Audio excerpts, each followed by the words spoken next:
Hello, this is John. I'm back. I've got another ambassador on my bench. Surprise, surprise. This one's actually for I was approached by a local YouTuber, uh Cody at Rod in Hand Fishing. He's close by. We run each other at some of the fishing flea markets and stuff, and he mentioned he was looking for a catfish reel. And well, there's no better catfish reel than a 6500. This is an older C. It says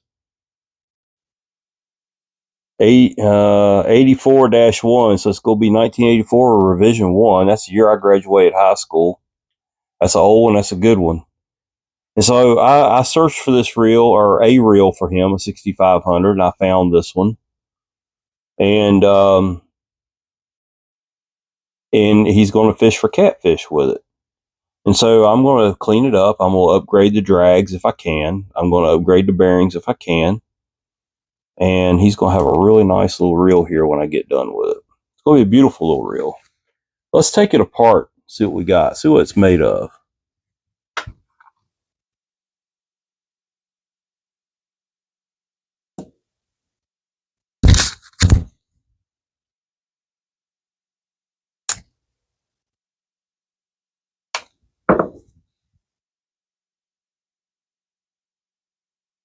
That's a 10 millimeter. I always just use the adjustable wrench on it. Now you got to take this snap ring out. Now, we all know the story on them things. You may see it again, you may not. I got it. I'm getting better at it.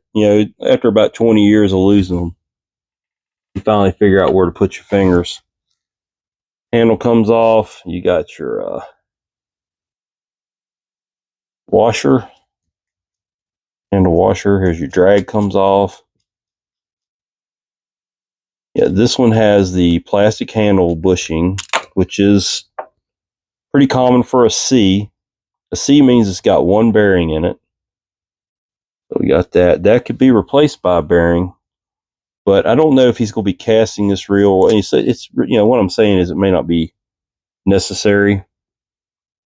We're going to build a nice smooth reel on the spool. So there, the tension knob. There's a bearing in there. That's good. That's real good. Tension knob is off. There's the two shims for that.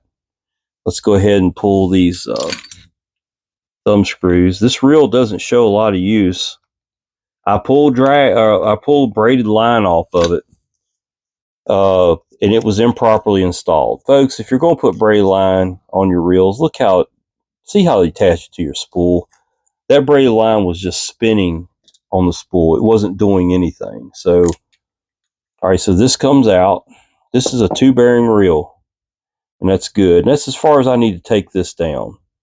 And I'm going to show Cody, and I'll do it in a video because he's going to see this. But if you don't want both weights flying out, you can slide one in and only one will fly out and hit that brake ring. Or if you don't want any brakes at all, if you're just using it as like a straight drop reel for catfish straight off the boat, if you're not casting it, you might want to pull the spool and throw them both in. I'm going to set it up with both weights flying out. Okay, let's get over here on this side of the reel. Palm plate.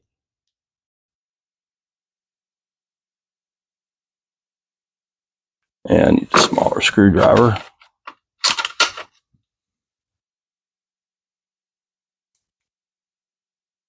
So this one doesn't need any new bearings. The bearings were good in it. There's nothing wrong with them. I was going to add a bearing if it needed a bearing. I was thinking with it being a C that it only had one bearing. Somebody may have upgraded this reel at some point. It's hard to say. These reels, fairly easy to upgrade. A lot of people are DIY on them, and I would have thought that it would have had a bushing out here. I'm sorry, it would have had a bushing on the palm side. Here's your palm plate coming off, and as always, this falls off, and that is your bait clicker. And there's the 2 plastic spacers that go on that. And so while we're here, we'll go ahead and take this plate off, or this plate apart.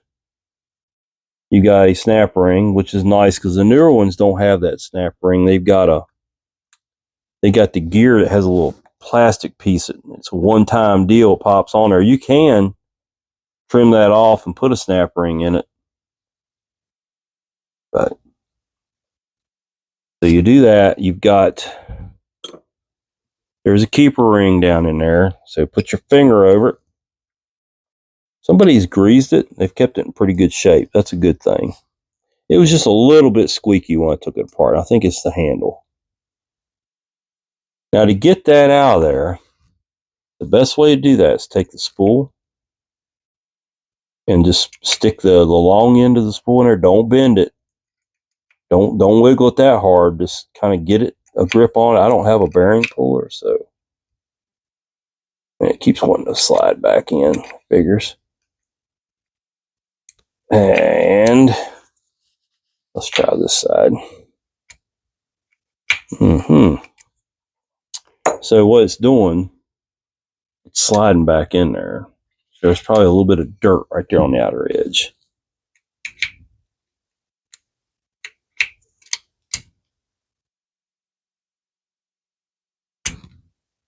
There it goes.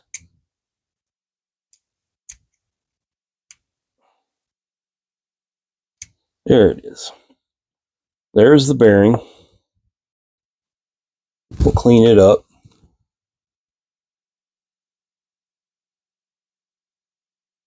Both bearings are going to be the same size. We'll put some really fast oil in it. Down underneath the bearing, there's 2 shims, just like there is over here, but they're a little bit smaller in size. And they can sometimes be a bear to get out of there. They're spinning, but that doesn't mean they'll come out. I try to get them out of there just to clean any kind of crud or whatever might be on them. This one's definitely going to fight me. You rascal, you.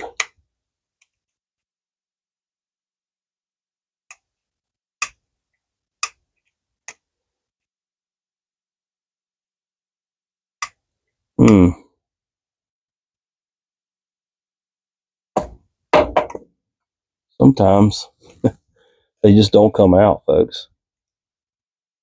Let me see if I can get this little guy hooked up under him. Afraid of that. They're just really in there. I can clean them the way they are. I don't want to lose them in the parts washer. That's the main reason why I always try to get them out. Let me go try a little bit of air on them. Hang on a second.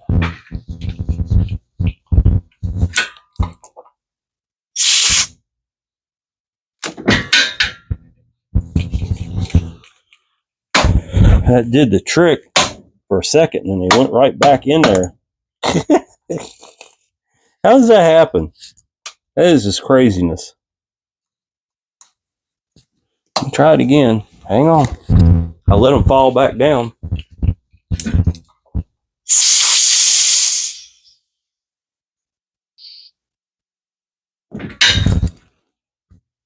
Okay. All right, it's out of there. Now, there's 2 of them. 3 of them. That's what puts the tension against your spool. Let's do the level line. Pretty easy. Slide the keeper over. Slide the whole thing out where you can get to cap.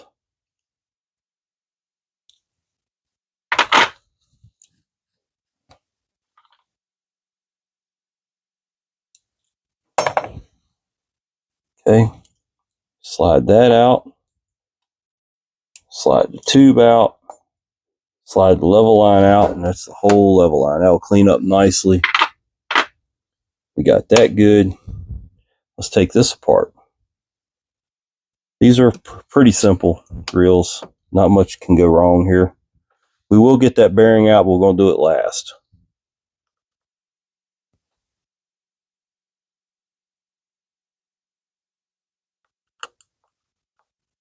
We'll have to see which drag system this one has. They changed them quite a bit over the years. And I can't figure Garcia out. They're all over the map. They do it this way, then they do it that way. And I wish somebody would write a book. I'm honest, just being honest with you. I wish somebody would write a book and make it a lot easier for those of us out here trying to figure out what year we like and what year we'd like to buy more of. What model, what style, how many bearings, and all that good stuff. Whoa, almost lost that one. So your bearings in there, and it comes right out. That's the cover. It's done.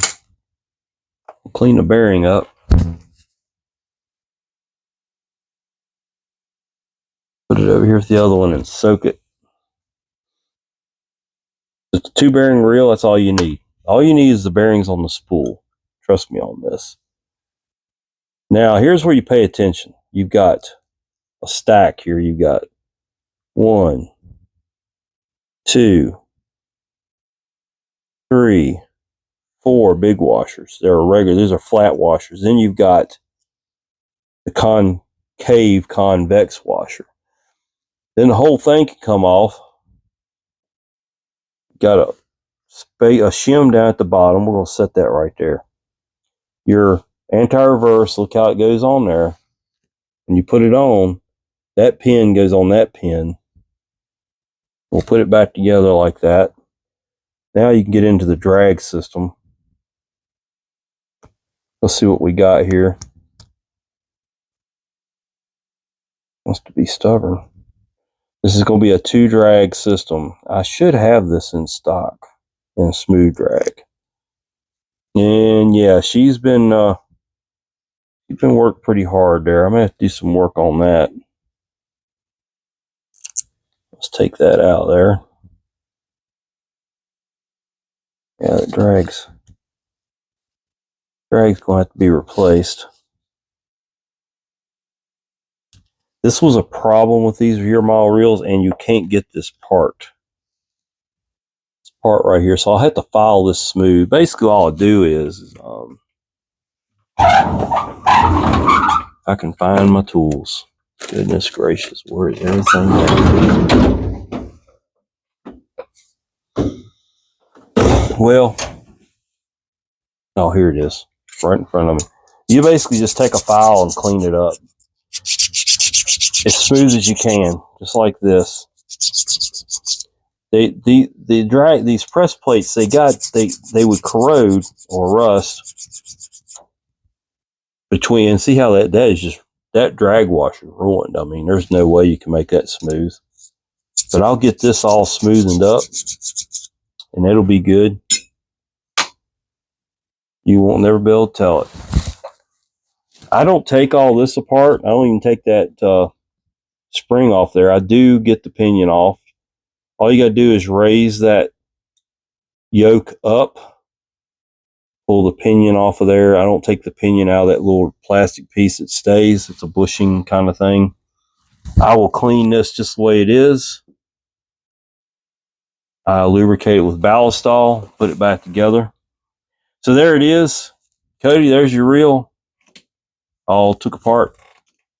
I will put it back together after I get everything cleaned up. I'll be back.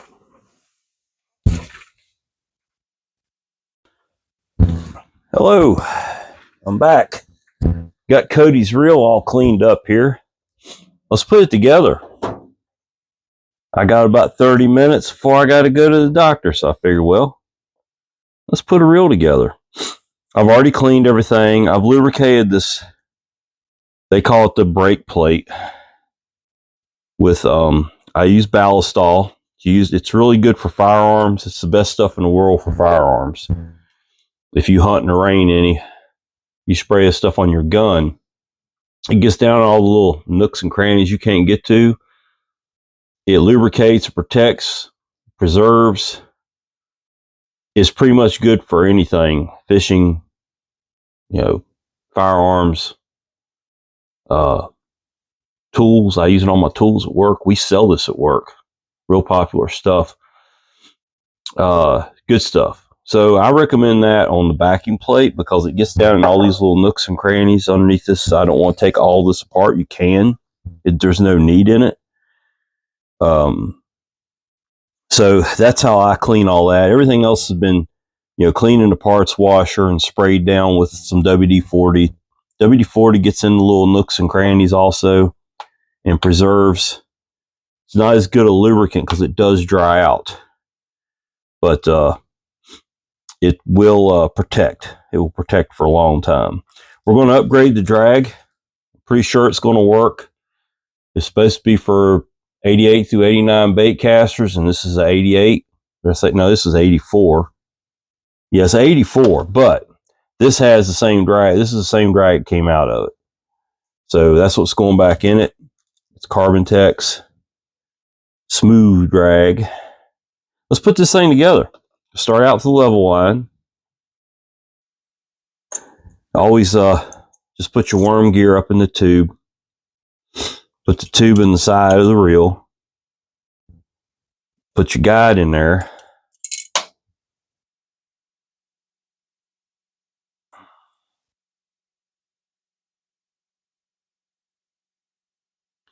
You want to line the top of the guide up into that slot on the top post, and then push the tube in. And it doesn't want to cooperate. There we go. All right. Now you can put your keeper on it. This thing just slides under that peg, slides over the gear, and slides in there. That holds it all in place.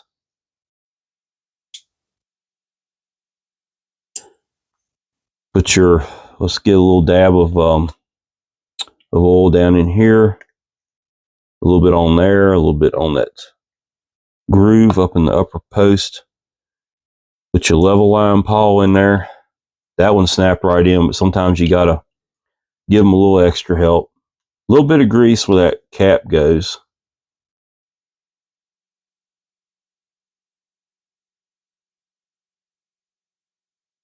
Spin the cap over to where you can get the screwdriver on it. That's the wrong screwdriver.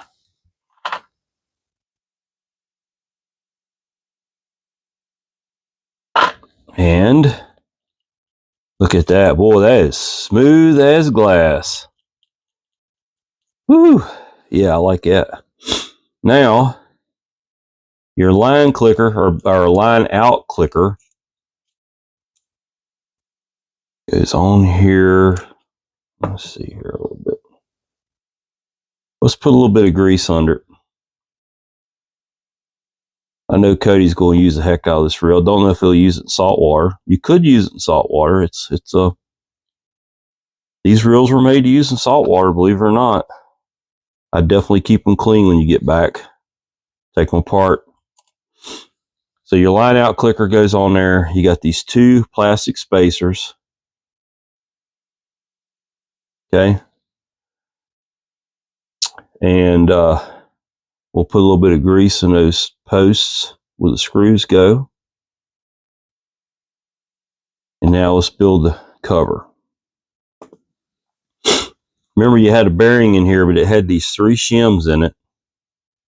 What I do, I put a little drop of oil between each shim. That way they're not so dang hard to get out if you ever have to take them out again. And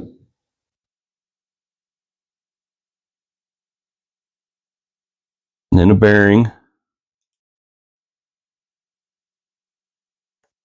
Both bearings are the same.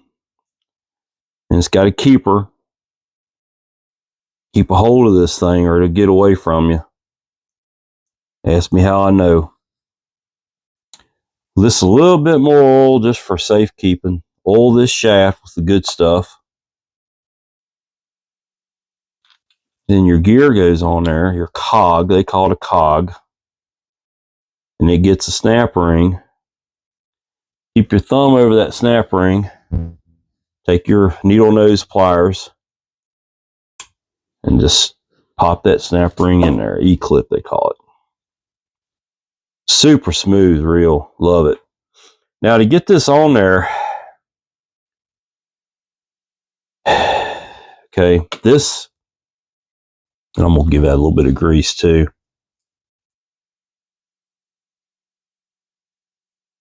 So this is what turns your bait clicker on and off. And this is the off position back towards the angler. So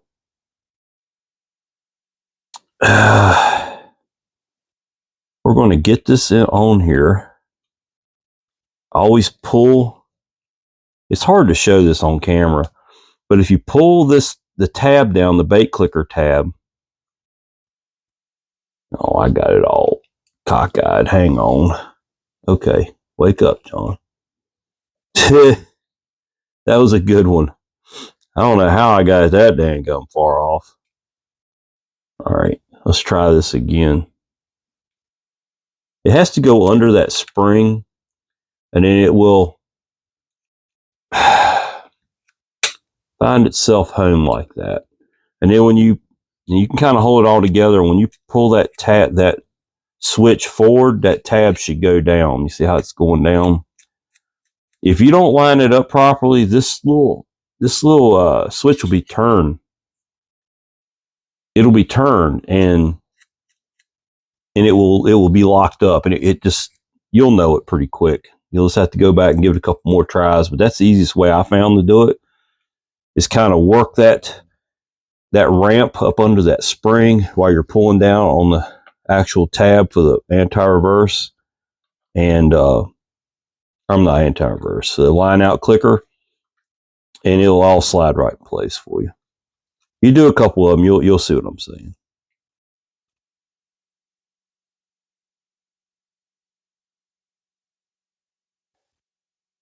Always match your screwdriver to the screw size. These are Harbor Freight Pittsburgh precision screwdrivers. I use Snap-on. I'm not a tool snob, but I do love Snap-on.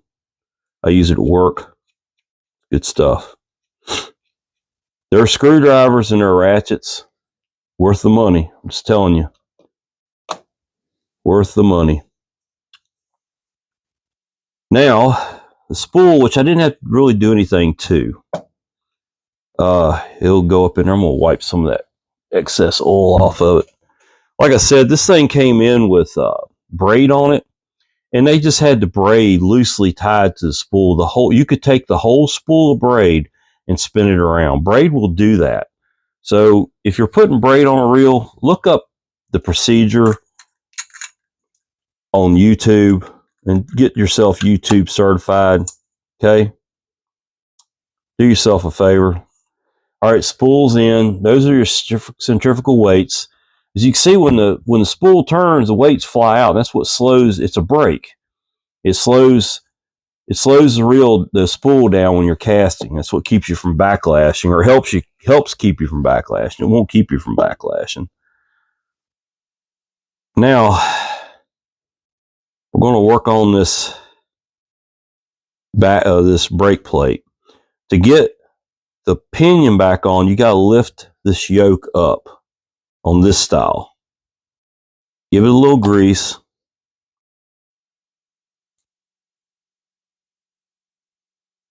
And the little plastic slides in there, and then you can drop the gear back down. Okay.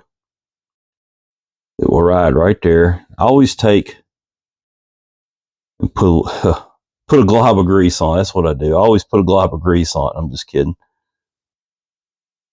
Okay. So we're good there. If you don't know how the pinion goes in, the two tabs go towards the spool and they lock on that pin that centrifugal weights ride on. And I've seen dummies do this. I bought reels that were messed up because of it. They'll cut those two pins off to get rid of the weights. You don't have to do that. You just push the weights in and it locks them in and they won't fly out. Then it won't lock to the to the pinion when it goes into gear. And people do some dumb stuff to fishing reels. What can I say? You got a shim that goes on there, a little brass shim. You got the anti-reverse pawl. And you can adjust this thing for a little bit quicker anti-reverse by just bending those tabs a little bit. but you don't want to break them off of there. It will go like that. And so when you put this on there, and I'm going to put some oil on as I go. This will go on. You line that pin up right there. Now, if you spin this without the cover on it, watch what happens. It kicks it out. The cover keeps the anti-reverse dog from flying out too far. There. So don't play around with that. Let's put some drag on it.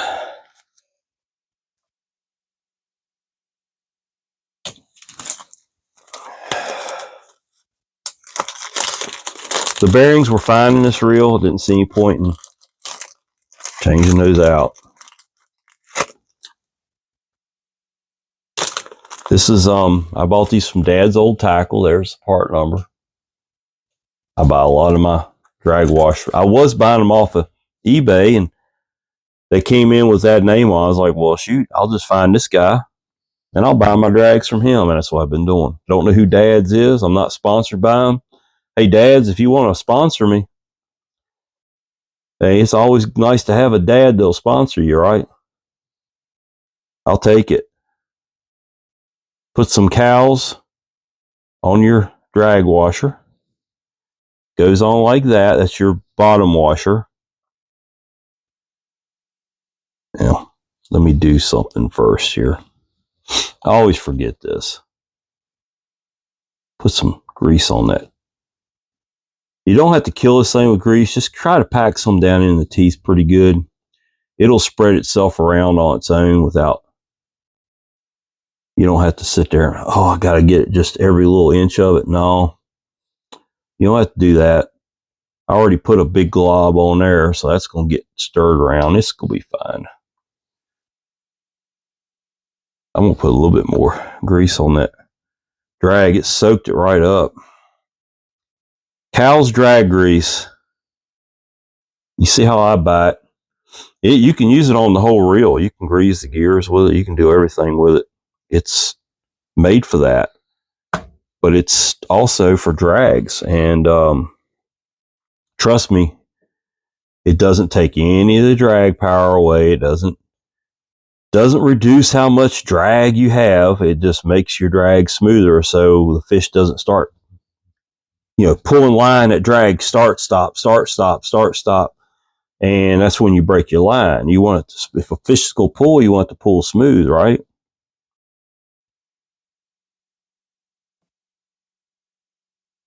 Now, if you remember, this washer was pitted pretty bad. This is I call them a press plate. I put this on. I put a piece of sandpaper on a piece of glass, and I sanded on. It's glass smooth. It's got a couple little pits there, but they're not in harm's way. And with this cowls, this is going to work just fine. That part is no longer available. Just saying. Then you got this concave convex washer. It's a little spring washer. You can put it. I always put it with the cup up, if that makes sense. These are spacers. That's all these things do. If you're going to put a bearing in this reel, all you need to do is get the bearing that matches this size here. That's all you need. You could put a bearing in this handle. Let's just do some measuring.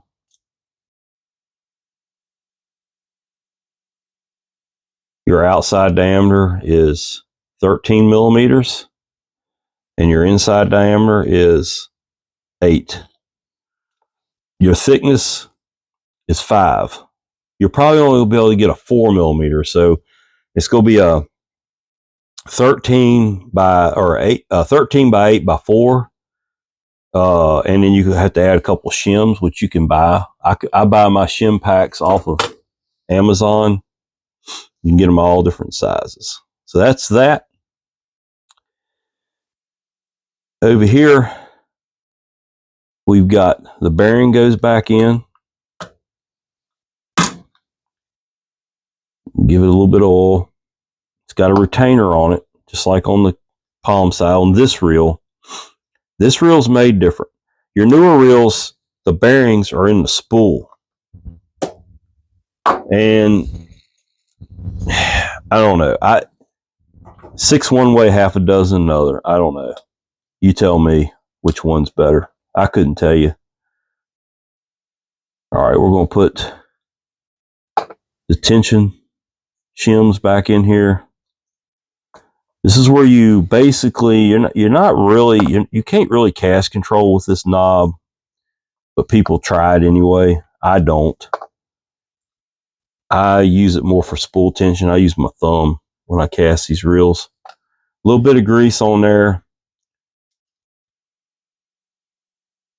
We'll adjust that later. Now over here, a little dab of grease on those threads.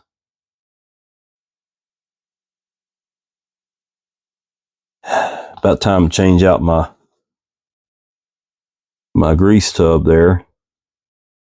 Spring tension is going to work against you a little bit when you put this on there, so you have to kind of hold it together. Why is it doing like that? Why is it doing like that? There it goes. Yeah, you got to kind of give it a little pinch. There's 2 screws. Once you get them set, you're good.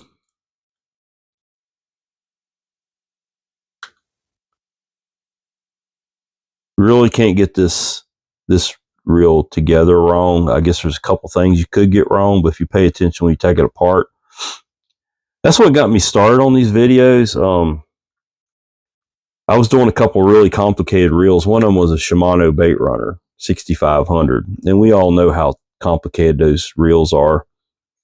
And I videotaped it, and I thought, wow, that was a great aid for me getting that reel back together as quickly and smoothly as I did.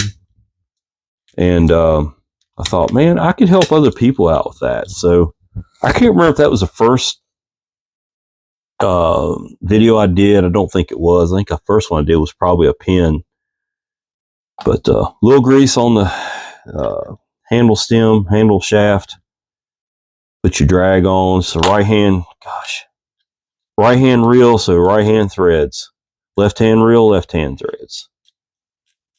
And sometimes they'll spin like that. Not much you can really do. Once it gets down to a certain point, though, you can get a hold of them. If it's spinning really bad, there might be a thread messed up. You don't want to cross thread this drag, star drag. Now you get this washer, which the washer ears go down towards the star drag. We'll give it just a little more grease here. Then your handle. And then you got to put the E-clip in after you get the handle on. If you put the E-clip on, you can't get the handle on it. You can get the nut on there, the handle nut, but you can't get the handle itself on. And I'm going to end up losing this one.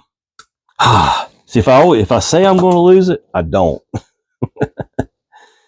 Then you can put your handle nut on. Don't cross thread that. It's a 10 millimeter, like I've said a dozen times, but I always use the adjustable wrench. That doesn't have to be killer tight, but you got to get it lined up where the retainer will go on and line up with that hole. That makes sense?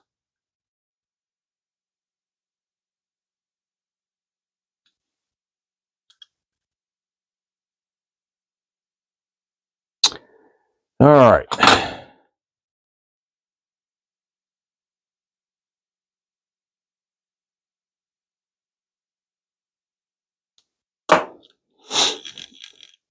There we go. This reel's almost done. A little bit of grease right there on those threads where your thumb screws go. Won't go but one way. Oh, make sure your fly weights, your centrifugal weights are in. They were, but I didn't show you that. All right, let's put those thumb screws in there.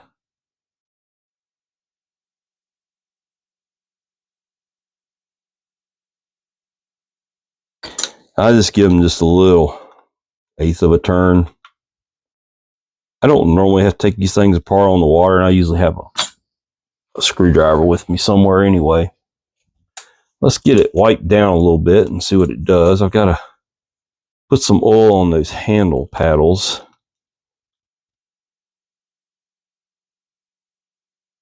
I love building these little things. After what I do every day, working on big stuff, this is such a treat. Yeah, sometimes it's tedious and whatever, but I'd rather work on these little things and those big things. You get tired of working on big, heavy things. You pull torque on a cylinder head on a Deutz diesel engine. And I'm going to tell you something. You feel like you're rowing a boat up Niagara Falls. I ain't kidding you. I mean, it's all you can do, pull that torque. So I get out here working on these little things. I'm like, man, this is so much fun. We're going to put a little bit of oil on the paddles. Let's just see how it works. Yeah, those are a lot less squeaky. That's all was squeaking on this reel. Let's seat the drag. I'll tighten the drag down as hard as I can go with it. Oh, yeah, full lock. Let's back it off. Look at that. Very smooth. For catfish, I'm sure he's going to run like 20 pound, maybe 30, although the reel's not really made for 30-pound tests. It's 20 pound, 190 to 20 pound. That's all I'd run on. I would not run braid on this. For catfish, wouldn't run braid anyway. Too many abrasive things around where catfish live. They'll cut you off. They know how to get around those logs and stuff. So I would definitely do 20-pound mono, probably, Trilene big game or something like that, or Andes is good stuff. What we use on the saltwater side of things. All right, let's adjust the spool here. So you want to take your knob and while you're wiggling the spool back and forth, you want to get where you barely feel any play in. That's perfect.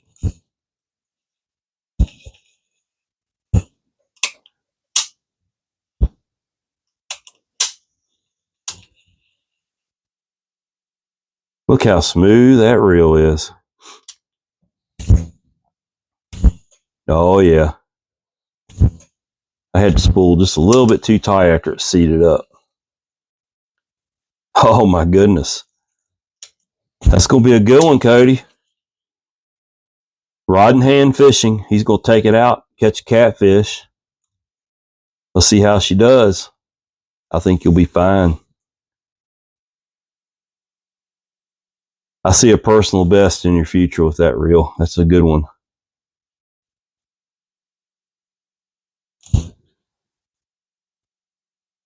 Anyway, there it is. Another 6500C off the bench.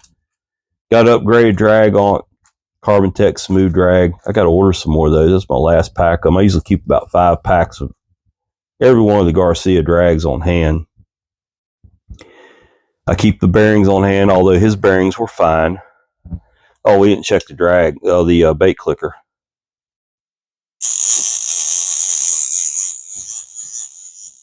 So we all know when you are out there fishing for something, you've got bait dropped, right?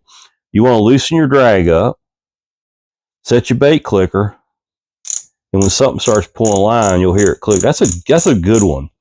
That's one of the loudest ones I've ever heard with that style, that new style drag clicker. So I'm real happy with that. I think he'll really like this reel. Good one.